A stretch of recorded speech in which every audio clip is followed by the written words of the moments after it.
อยู่นำกันบ่ว่าจะเป็นแขเป็นงูเป็นเต่าเป็นแล่นเป็นกัปโปเป็นขี้เกียจแล้วก็ในเทิงผู้หั่นในเทิงกกไม้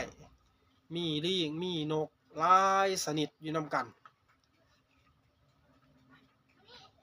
บัดนี้คือสัตว์แต่ละอย่างก็เอาตัวรอดภัยมัน